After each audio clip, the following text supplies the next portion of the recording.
ഞാൻ ആദ്യമായി എന്റെ കൊച്ചിനെ കണ്ടത് എവിടെ വെച്ചാണെന്ന് ഓർമ്മയുണ്ടോ? അവൻ അവളുടെ മുഖത്തേക്ക് നോക്കി ചോദിച്ചതും അവൾ അറിയാമെന്ന രീതിയിൽ തലകുലുക്കി. ഹോസ്പിറ്റലിൽ വെച്ച്. അവൻ നെറ്റിച്ചൊളിച്ച് നോക്കുന്നത് കണ്ടതും അവൾ പറഞ്ഞു. നിനക്കത് ഓർമ്മ ഉണ്ടായിരുന്നു അല്ലേ? അവൾ പറഞ്ഞത് കേട്ട് അവനൊരു ചെറു ചിരിയോടെ അവളോട് ചോദിച്ചു. അതിനവൾ മറുപടിയൊന്നും പറയാതെ അവന്റെ മുഖത്തേക്ക് നോക്കിയിരുന്നു. അതെ, അന്നാണ് ഞാൻ എന്റെ കൊച്ചിനെ ആദ്യമായി കാണുന്നത്. അന്നെന്റെ നെഞ്ചിലേക്ക് വീണ ഈ കൊച്ചിന്റെ മുഖം പിന്നെ എത്ര പറിച്ചറിയാൻ നോക്കിയിട്ടും ഈ ഹൃദയത്തിൽ നിന്ന് പോയിട്ടില്ല. നിന്നോട് പലപ്പോഴും പറയണമെന്ന് കരുതിയതാ. പക്ഷെ നിന്റെ മറുപടി നോ എന്നാണെങ്കിൽ അത് ഉൾക്കൊള്ളാൻ എനിക്ക് കഴിയുമായിരുന്നില്ല. എങ്കിലും നിന്നോടെല്ലാം പറയണമെന്ന് കരുതിയപ്പോഴാ US നിന്നുള്ള ജോബ് ഓഫർ വന്നത്. പിന്നെ പോയി വന്നിട്ട് പറയാമെന്ന് കരുതി. അവിടെ പോയെങ്കിലും എന്റെ മനസ്സ് ഇവിടെ തന്നെയായിരുന്നു. എബി ഉള്ളത് കൊണ്ട് നിന്റെ ഓരോ വിവരങ്ങളും ഞാൻ അറിയുന്നുണ്ടായിരുന്നു. അവനാ നിന്റെ ഫോട്ടോസൊക്കെ എനിക്ക് എടുത്തയക്കുന്നേ. അങ്ങനെ 2 വർഷം നിന്റെ ഓർമ്മകളിൽ ഞാൻ ജീവിച്ചു. അങ്ങനെ ഇരിക്കെ ഒരു ദിവസം എബി വിളിച്ചു നിന്റെ കല്യാണമായി എന്ന് പറഞ്ഞു. തകർന്നു പോയി ഞാൻ. കേട്ടതൊന്ന് സത്യമാകരുത് എന്ന് പ്രാർത്ഥിച്ചു. എത്രയും പെട്ടെന്ന് നാട്ടിൽ വന്ന് നിന്നോട് സംസാരിക്കണമെന്ന് തീരുമാനിച്ചു. പക്ഷെ എത്രയൊക്കെ ശ്രമിച്ചിട്ടും നിന്റെ കല്യാണത്തിന്റെ അന്നേ എനിക്ക് വരാൻ സാധിച്ചുള്ളൂ. അന്ന് വിവേക് നിന്റെ കഴുത്തിൽ താലി കെട്ടിയപ്പോൾ അത് കണ്ടുകൊണ്ട് തകർന്ന മനസ്സോടെ ഞാൻ ഉണ്ടായിരുന്നു അവിടെ. അത് പറഞ്ഞതും അവൾ അവന്റെ മുഖത്തേക്ക് നോക്കി. നിറഞ്ഞൊഴുകിയ അവന്റെ കണ്ണുകൾ അവൾ തുടച്ചു കൊടുത്തു. പിന്നെ നിന്നെ മറക്കാനുള്ള ശ്രമമായിരുന്നു. എത്രയൊക്കെ ശ്രമിച്ചിട്ടും അതിന് കഴിയില്ല എന്ന് മനസ്സിലായതും മദ്യത്തെ കൂട്ടുപിടിച്ചു. പിന്നെ എല്ലാവരും കണ്ടത് മറ്റൊരു അലക്സിനെയായിരുന്നു. എല്ലാവരെയും ബഹുമാനിക്കുന്ന, ആരോടും വഴക്ക് കൂടാത്ത പാവ അലക്സിൽ നിന്ന് ചെകുത്താൻ അലക്സിലേക്കുള്ള പ്രയാണം. ഏത് സമയവും മുറിയിൽ അടച്ചിരിപ്പായിരുന്നു. ആരെങ്കിലും എന്തെങ്കിലും ചോദിച്ചാൽ അവരൊക്കെ വഴക്കായിരുന്നു. എല്ലാവരോടും ദേഷ്യം. അതായിരുന്നു അന്നത്തെ അലക്സ്. ഈ ഫോട്ടോസ് എല്ലാം നമ്മുടെ ബെഡ്റൂമിലായിരുന്നു വെച്ചിരുന്നത്. നീ വീട്ടിൽ വന്നപ്പോഴാ എടുത്തു മാറ്റിയത്. അവനൊരു ചിരിയോടെ അവളോട് പറഞ്ഞതും അവളുടെ ചുണ്ടിൽ ഒരു പുഞ്ചിരി വിടർന്നു. അങ്ങനെ നിന്റെ ഓർമ്മകളിൽ ജീവിതം കൈവിട്ടുകൊണ്ടിരുന്ന സമയത്താണ് ലീന നിന്നെ ടെക്നോ പാർക്കിൽ വെച്ച് കാണുന്നത്. അവൾ വിളിച്ചു പറഞ്ഞപ്പോൾ എന്റെ സന്തോഷം എത്രയായിരുന്നെന്നറിയോ? ആ സമയം നീ മറ്റൊരാളുടെ ഭാര്യ ആണെന്നൊന്നും ഞാൻ ഓർത്തില്ലായിരുന്നു. നിന്നെ കാണണം എന്നേ ഉണ്ടായിരുന്നുള്ളൂ. അന്ന് ലീനയ്ക്കൊപ്പം നിന്നെ കണ്ടപ്പോൾ എനിക്കുണ്ടായ സന്തോഷം എത്രയാണെന്നറിയോ? പിന്നെ നിന്നെ കാണാൻ വേണ്ടിയാണ് ട്രിവാൻഡ്രത്ത് ഹോസ്പിറ്റലിൽ ജോയിൻ ചെയ്തത്. പിന്നെ എന്റെ ഓരോ ദിവസവും നിന്നെ ഒരു നോക്ക് കാണാനുള്ളതായിരുന്നു. നീ ലീവ് എടുക്കുന്ന ദിവസങ്ങൾ എനിക്ക് ഭ്രാന്ത് പിടിക്കുന്നത് പോലെയായിരുന്നു. എല്ലാവർക്കും ഭയമായിരുന്നു. വിവാഹം കഴിഞ്ഞ പെണ്ണിന്റെ പിന്നാലെ ഞാൻ നടക്കുന്നതോർത്ത്. എന്നാൽ ഞാൻ കാരണം ഒരിക്കലും നിനക്ക് ബുദ്ധിമുട്ടുണ്ടാകരുതെന്ന് എനിക്ക് നിർബന്ധമുണ്ടായിരുന്നു. അതുകൊണ്ട് തന്നെ പരമാവധി നിന്നിൽ നിന്നും അകലം വിട്ടുനിന്ന് നിന്നെ കാണാറുള്ളായിരുന്നു. സത്യം പറഞ്ഞാൽ വിവേക് നിന്നോട് ചെയ്തൊക്കെ ഓർക്കുമ്പോൾ അവന്റെ പച്ചയ്ക്ക് കത്തിക്കാനുള്ള ദേഷ്യം തോന്നിയെങ്കിലും നിങ്ങൾ പിരിഞ്ഞ സമയത്ത് ഞാൻ ഒത്തിരി സന്തോഷിച്ചിരുന്നു. അവൻ അത് പറഞ്ഞതും അവൾ അവനെ ഒന്ന് പൂർപ്പിച്ചു നോക്കി. അതിനവനൊന്ന് ഇളിച്ചു കാണിച്ചു കൊടുത്തു. അത് കണ്ടപ്പോൾ അവൾക്കും ചിരി വന്നു. ആ ചെറ്റ എന്റെ കൊച്ചിനെ ഒത്തിരി വേദനിപ്പിച്ചു എന്നറിയാം. പോട്ടടാ, അതൊക്കെ മറന്നേക്കേ. അതിന് പകരമായി നിന്റെ ഇച്ഛയെ പൊന്നുപോലെ നോക്കിക്കോളാം. അവൻ അവളുടെ നെറ്റിയിൽ ചുംബിച്ചുകൊണ്ട് പറഞ്ഞു. അതെ, ഇങ്ങനെ ഇരുന്നാ മതിയോ? കുറച്ചു സമയത്തിന് ശേഷം അവൻ അവളോട് ചോദിച്ചു. എന്റെ ഇച്ഛായന്റെ നെഞ്ചിലെ ചൂടേറ്റ് എനിക്ക് ഇങ്ങനെ ഇരുന്നാൽ മതി. അവൾ അവന്റെ നെഞ്ചിലേക്ക് മുഖം പൂഴ്ത്തിക്കൊണ്ട് പറഞ്ഞു. ഇന്ന് ഇച്ഛായന്റെ നെഞ്ചിലെ ചൂടേറ്റ് എന്റെ കൊച്ചൊന്ന് പൊള്ളിപ്പിടയും. അവൻ പറഞ്ഞു കഴിഞ്ഞതും അവൾ അവന്റെ മുഖത്തേക്കൊന്ന് നോക്കി. അവന്റെ കണ്ണിൽ കാണുന്ന തീക്ഷ്ണതയിൽ താൻ വെന്തുരുകുമെന്ന് അവൾക്ക് തോന്നി. അവൾ അവന്റെ ദേഹത്തു നിന്നും അടർന്നു മാറി. എന്നാൽ അതേ സ്പീഡിൽ തന്നെ അവൻ അവളെ വലിച്ച് അവന്റെ ദേഹത്തേക്കിട്ടു. ഇടുപ്പിൽ പിടിമുറുകിയതും അവളുടെ ദേഹത്തുകൂടി ഒരു വിറയൽ പാഞ്ഞുപോയി. എന്നാ പറ്റി? തന്നെ അന്തം വിട്ട് നോക്കുന്ന അമ്മുവിനെ കണ്ട് അവൻ അവളോട് ചോദിച്ചു. അവൾ പതറിക്കൊണ്ട് അവനെ നോക്കിയതും അവൻ അവളെ കെട്ടിപ്പിടിച്ചുകൊണ്ട് പറഞ്ഞു. എന്റെ കൊച്ചിനെ ഇന്ന് എനിക്ക് വേണം. എല്ലാ അർത്ഥത്തിലും എന്റെ സ്വന്തമാകണം. ഇച്ചയ. അവൾ അവനെ വിളിച്ചതും അവൻ അവളുടെ ചുണ്ടിനു കുറുകെ കൈവച്ചു. എന്റെ മോളെ എതിർക്കരുത്. ഇനി എനിക്ക് അകന്നിരിക്കാൻ കഴിയില്ല. സ്വന്തമാക്കിക്കൂടെ എന്റെ പെണ്ണിനെ ഞാൻ? അവൻ ചോദിച്ചതും അവൾ ഒരു പുഞ്ചിരിയോടെ അവന്റെ കഴുത്തിലേക്ക് മുഖം ഒളിപ്പിച്ചു. അലക്സ് ഒരു ചിരിയോടെ അവളെ എടുത്തുകൊണ്ട് അകത്തേക്ക് നടന്നു. ഡോർ ലോക്ക് ചെയ്ത് അമ്മുവിനെ കട്ടിലേക്ക് കിടത്തിക്കൊണ്ട് അവളുടെ ദേഹത്ത് അമർന്നു. ശേഷം അവളുടെ നെറുകെ ചുണ്ടുകൾ അമർത്തിക്കൊണ്ട് പതിയെ കണ്ണുകളിലും കവിളിലും ഒടുവിൽ അവളുടെ ചെഞ്ചുണ്ടിലേക്കും ചുണ്ടുകൾ ചേർത്തു. ആദ്യം കീഴ്ചുണ്ടും പിന്നീട് മേൽചുണ്ടുമായി നുകർന്നുകൊണ്ടിരുന്നു. ചുണ്ടുകളിൽ നിന്ന് നാവിലേക്ക് കടന്നതും അവൾ അവന്റെ തലമുടിയിൽ കൈവിരലുകൾ കോർത്തു. സാരിയുടെ വിടവിലൂടെ കാണുന്ന നഗ്നമായ അവളുടെ ഇടുപ്പിൽ അവന്റെ കൈകൾ കുസൃതി കാണിച്ചു. അവന്റെ ചൂണ്ടുവിരൽ അവളുടെ പൊക്കിൽ ചുരിയുടെ ആഴമളന്നപ്പോൾ അവളുടെ വലങ്കൈ അവന്റെ പുറത്തമർന്നു. ദീർഘമായ ചുംബനത്തിനൊടുവിൽ അവൻ അവളുടെ കഴുത്തിലേക്ക് മുഖമമർത്തി. കഴുത്തിനു ചുറ്റും അവന്റെ ചുണ്ടുകൾ ഓടി നടന്നു. അതോടൊപ്പം തന്നെ അവന്റെ കൈവിരലുകൾ ശരീരത്തിൽ അലഞ്ഞു നടന്നു. അവളിലെ മൃദുലത അവനെ വികാരത്തിന്റെ കൊടുമുടിയിൽ എത്തിച്ചിരുന്നു.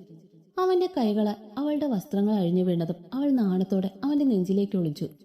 അവന്റെ കൈകളും ചുണ്ടുകളും അവളുടെ ശരീരത്തിൽ ഓടി നടന്നു. മൃദുലമായ അവളുടെ പൊക്കിൽ ചുഴി അവൻ ചുംബനങ്ങൾ കൊണ്ട് മൂടി. അവന്റെ കരുനീല കണ്ണുകളിൽ കാണുന്ന അഗാധമായ പ്രണയത്തിൽ അവൾ തളർന്നു തുടങ്ങിയിരുന്നു. രാത്രിയുടെ ഏതോ യാമത്തിൽ അവൻ നൽകിയ വേദനയിൽ അവൾ പിടഞ്ഞതും അവൻ അവന്റെ ചുണ്ടുകൾ അവളുടേതുമായി കോർത്തു. അവളുടെ കണ്ണുകൾ നിറഞ്ഞൊഴുകിക്കൊണ്ടിരുന്നു. ശ്വാസനിശ്വാസങ്ങൾ ആ മുറിയിൽ അലയടിച്ചു. ഒടുവിൽ അവളിലെ സ്ത്രീയെ പൂർണ്ണമായി അറിഞ്ഞുകൊണ്ട് ഒരു കിതപ്പോടെ അവൻ അവളുടെ മാറിലേക്ക് മുഖമർത്തി. I love you Ammu and thank U.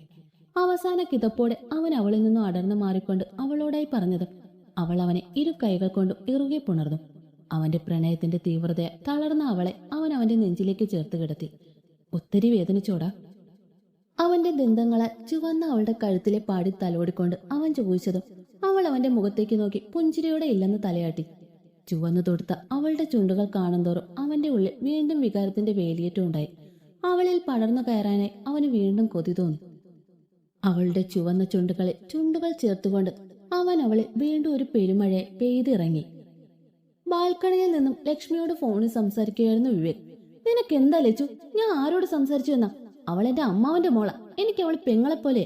പെങ്ങളെപ്പോലെയല്ലേ, അല്ലാതെ പെങ്ങളൊന്നും അല്ലല്ലോ. നിന്റെ ഈ സംശയരോഗം ഇനി എന്ന് മാറും ലച്ചു? മുമ്പ് അമ്മുവായിരുന്നു പ്രശ്നം. അവളെ താലി കെട്ടി അന്ന് മുതൽ നീ എന്തൊക്കെ പ്രശ്നങ്ങളാണ് ഉണ്ടാക്കിയത്? ഒരു ബെഡിൽ കിടക്കാൻ പാടില്ല, സംസാരിക്കാൻ പാടില്ല. അത് കഴിഞ്ഞിപ്പോ രേഷ്മയായോ? ആ, എനിക്ക് സംശയം തന്നെയാ വിവി. എന്നേക്കാൾ കൂടുതലായി മറ്റാരോടും അടുത്തിടപഴകുന്നത് എനിക്ക് ഇഷ്ടമല്ല. ആണുങ്ങളുടെ മനസ്സ് എപ്പോഴാ മാറുന്നതെന്ന് പറയാൻ പറ്റില്ല. അവളോട് കൂടുതൽ അടുത്ത് പിന്നെ അകലാൻ പറ്റാതായാലോ? നീ എന്താ ലച്ചു ഇങ്ങനെ? ഞാൻ കുട്ടിക്കാലം മുതൽ കാണുന്നത് അവളെ, എന്റെ കുഞ്ഞനിയത്തി. അവൾ എന്നെക്കാൾ എത്ര വയസ്സിന് ഇളയതാണെന്ന് നിനക്ക് അറിയില്ലേ? അവളോട് താല്പര്യം തോന്നണമെങ്കിൽ എനിക്ക് എന്നേ ആകാമായിരുന്നു. അതിന് നീ അവളെ കണ്ടിട്ട് തന്നെ വർഷങ്ങളായില്ലേ? ഇപ്പൊ അവള് നീ പണ്ട് കണ്ട കൊച്ചു കുട്ടിയൊന്നും അല്ലല്ലോ, വളർന്ന് വലിയ പെണ്ണായില്ലേ. ഛേ, നീ എന്തൊക്കെയാ ചിന്തിക്കുന്നേ ലച്ചു? നീ അല്ലാതെ മറ്റൊരു പെണ്ണിനോടും എനിക്ക് താല്പര്യം തോന്നില്ല. അങ്ങനെ തോന്നിയിരുന്നെങ്കിൽ അമ്മൂനോട് തോന്നണ്ടേ? അവളെ പോലൊരു സുന്ദരി ഈ മുറിയിൽ എന്നോടൊപ്പം ഉണ്ടായിട്ട് പോലും എന്റെ മനസ്സ് കൈവിട്ടിട്ടില്ല. പിന്നെയാണോ ഞാൻ എടുത്തു നടന്ന് എന്റെ കുഞ്ഞനീത്തെ കാണുമ്പോൾ? അവൾ വിമലിന്റെ പെണ്ണ, അവര് തമ്മിൽ ഇഷ്ടത്തിലുമാണ്. ഓ, അപ്പൊ അവളുടെ സൗന്ദര്യമൊക്കെ നിങ്ങൾ ആസ്വദിച്ചിരുന്നു അല്ലേ? എവളുടെ? നിങ്ങളുടെ മറ്റവളുടെ, അമ്മൂന്റെ. ദേ ലച്ചു, നീ എന്റെ വായിലിരിക്കുന്ന കേൾക്കരുത്. നീ അല്ലാതെ മറ്റൊരു പെണ്ണിനെ ഞാൻ നോക്കിയിട്ട് പോലുമില്ല. നീ എന്നെ ഇങ്ങനെ സംശയിക്കരുത് ലച്ചു. വിവിക്കല്ലെങ്കിൽ അവളോട് ചെയ്തതിനൊക്കെ കുറ്റബോധം ഉണ്ടല്ലോ. ഇനി അവളെ വേണമെന്നങ്ങാനും തോന്നുന്നുണ്ടോ? എന്റെ ലച്ചു, നീ ഇങ്ങനെ എഴുതാപ്പുറം വായിക്കാതെ. അമ്മൂനോട് ചെറിയ കുറ്റബോധം തോന്നി എന്നുള്ളത് ശരി തന്നെ. അത്രയ്ക്ക് ദ്രോഹമല്ലേ നമ്മൾ ചെയ്തത്? നമ്മുടെ സ്വാർത്ഥതയ്ക്ക് വേണ്ടി അവളുടെ ജീവിതം നശിപ്പിച്ചു. പോരാത്തന്നെ അവളുടെ വീട്ടുകാരിൽ നിന്ന് അവളെ അകറ്റി. എന്തൊക്കെ ആയാലും ഒരു പെങ്കൊച്ചല്ലേ? അതൊക്കെ ആലോചിക്കുമ്പോ ഒരു വിഷമം, അല്ലാതെ മറ്റൊന്നുമില്ല. അവളെന്നല്ല മറ്റൊരുത്തിക്ക് നിനക്ക് മുകളിലായി എന്റെ മനസ്സിൽ സ്ഥാനം ഉണ്ടാകില്ല. അത് നിനക്ക് ഇതുവരെയും മനസ്സിലായിട്ടില്ലേ ലച്ചു? മനസ്സിലാകാഞ്ഞിട്ടല്ല, എന്നാലും ഒരു പേടി. ഒരു പേടിയും വേണ്ട. നിശ്ചയിച്ച മുഹൂർത്തത്തിൽ തന്നെ ഈ വിവേക് നിന്റെ കഴുത്തിൽ താലി കെട്ടിയിരിക്കും. ഇപ്പൊ എന്നെ കൊച്ചു പോയി കിടന്നുറങ്ങും. നാളെ ഡ്രസ്സ് എടുക്കാൻ പോകേണ്ടതല്ലേ? ഗുഡ് നൈറ്റ് ഉമ്മ.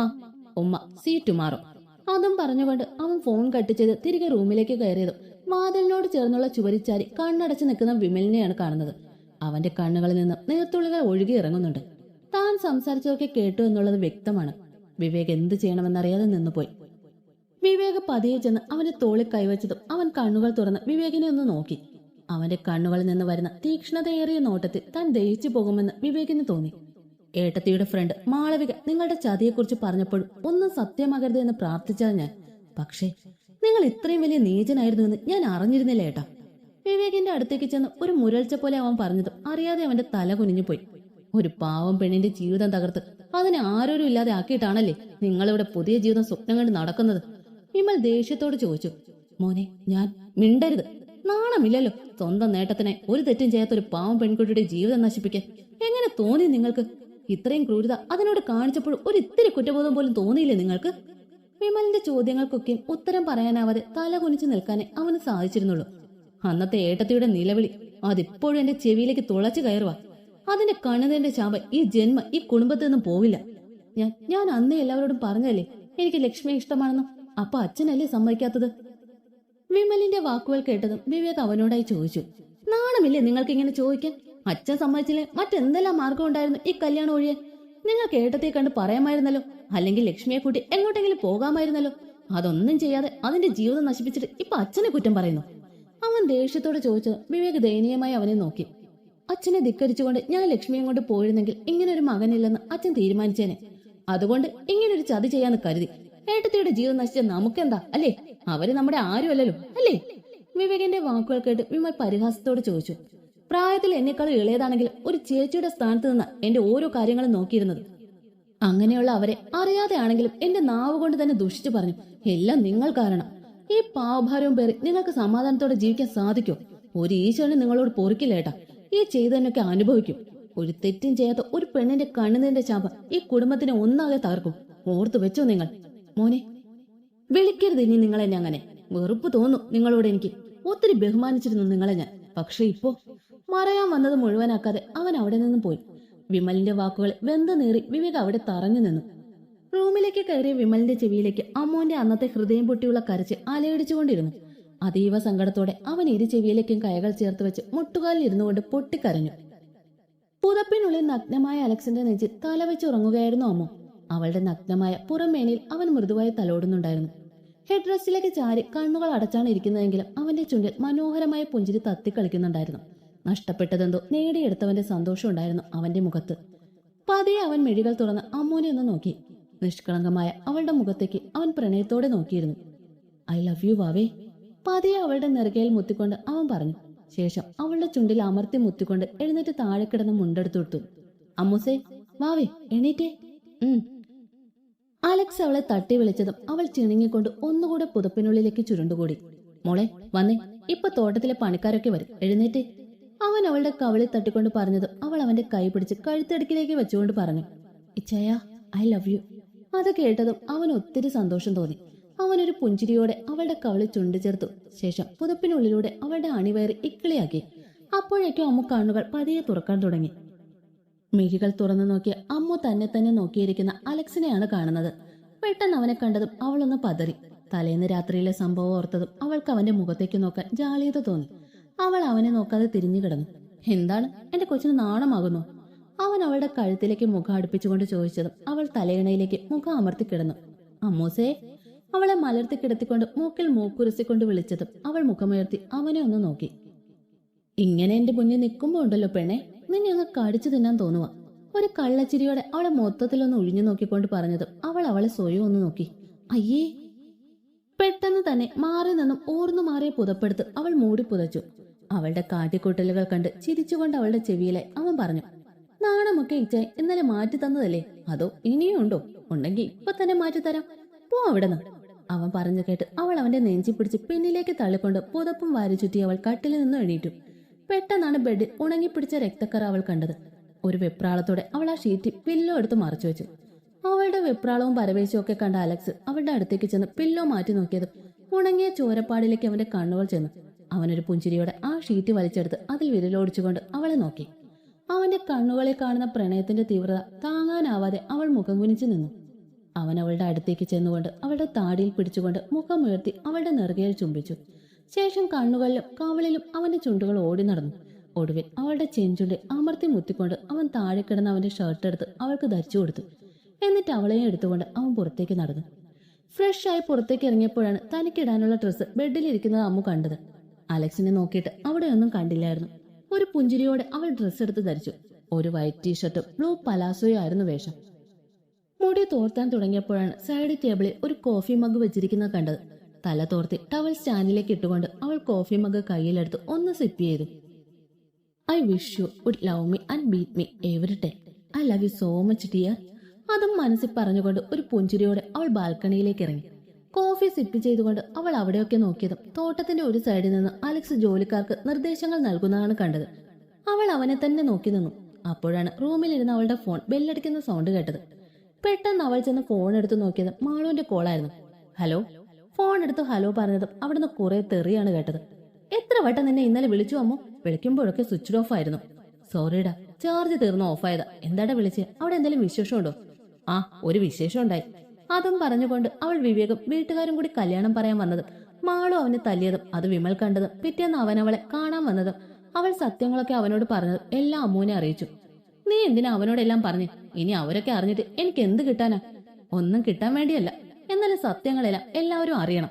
അങ്ങനെ നിന്നെ കുറ്റക്കാരിയാക്കിയിട്ട് അവൻ കല്യാണം കഴിച്ച് സൂചിച്ച് നടക്കണ്ട. അതുപോട്ടെ, നീ അവനെ എന്തിനാ തല്ലാൻ പോയെ? പിന്നെ എല്ലാം ചെയ്തു വെച്ചിട്ട് ഒരു ഉളുപ്പില്ലാതെ കല്യാണം വിളിക്കാൻ വന്നിരിക്കുന്നു. നാണം കെട്ടവൻ. അവന്റെ മുഖംമൂടി വലിച്ചു കയറാൻ തോന്നിയതാ. പിന്നെ നീ വേണ്ടാന്ന് പറഞ്ഞുകൊണ്ടാ, വൃത്തികെട്ട ജന്തു. ഒന്നും വേണ്ട, ഇനി എല്ലാവരും അറിഞ്ഞാലും എനിക്കൊന്നും തിരിച്ചു കിട്ടില്ലല്ലോ. അതുകൊണ്ട് ആരും ഒന്നും അറിയണ്ട. പിന്നെ നീ സൂക്ഷിക്കണേ മാളു, വിഷം ചീറ്റുന്ന പാമ്പാവൻ പതിഞ്ഞിരുന്നു കൊത്തും. അമ്മു കരുതലോടെ പറഞ്ഞതും അവളൊന്ന് അമർത്തി മൂളി. പിന്നെ പറ, എന്താ നിന്റെ വിശേഷം? എല്ലാ ഇച്ചേനോട് പറഞ്ഞോ? ഇല്ലടാ, അതിനേക്കാൾ വലിയൊരു സംഭവം വേറെയുണ്ട്. ഞാൻ ഇച്ചാനെ സ്നേഹിച്ചതുപോലെ ഇച്ചയെ എന്നെയും സ്നേഹിച്ചിരുന്നു. അവൾ അതും പറഞ്ഞുകൊണ്ട് അലക്സ് പറഞ്ഞതൊക്കെ മാളുവിനോട് പറഞ്ഞു. മാളുവിന് അത് കേട്ടതും ഒത്തിരി സന്തോഷം തോന്നി. ആണോടാ, ഇതൊരു സർപ്രൈസ് ആയല്ലോ. ഇനി നീയും വെച്ച് താമസിപ്പിക്കേണ്ട, വേഗം പറഞ്ഞു. എത്രയും പെട്ടെന്ന് പറയണം. അടുത്ത ആഴ്ച ഇച്ചായന്റെ ബർത്ത്ഡേ ആണ്. അന്നൊരു സർപ്രൈസ് ആയിട്ട് പറയണം. എന്നാ ഓക്കെ മോളെ, അപ്പോട്ട് എങ്ങോട്ട് വരുന്നു? ഞാൻ പിന്നെ വിളിക്കാം. എല്ലാം നന്നായിട്ട് നടക്കട്ടെ. ഡാ, അവിടെ എല്ലാവർക്കും സുഖമല്ലേ? സുഖമാടാ, ആർക്കും ഒരു കുഴപ്പമില്ല. എന്നാ ശരി, വെക്കട്ടെടാ. ശരി. അവൾ ഫോൺ വെച്ചതും അമ്മ ഒന്ന് ദീർഘശ്വാസം എടുത്തുകൊണ്ട് വീണ്ടും ബാൽക്കണിയിലേക്ക് ഇറങ്ങി. അവിടെ അലക്സ് പറമ്പിക്കൂടി ഒഴുകുന്ന ചെറിയ തോട്ടിൽ നിന്നും കൈയും മുഖവും കഴുകുകയായിരുന്നു. അവൾ ഒരു പുഞ്ചിരിയോടെ അവനെ തന്നെ നോക്കി നിന്നു.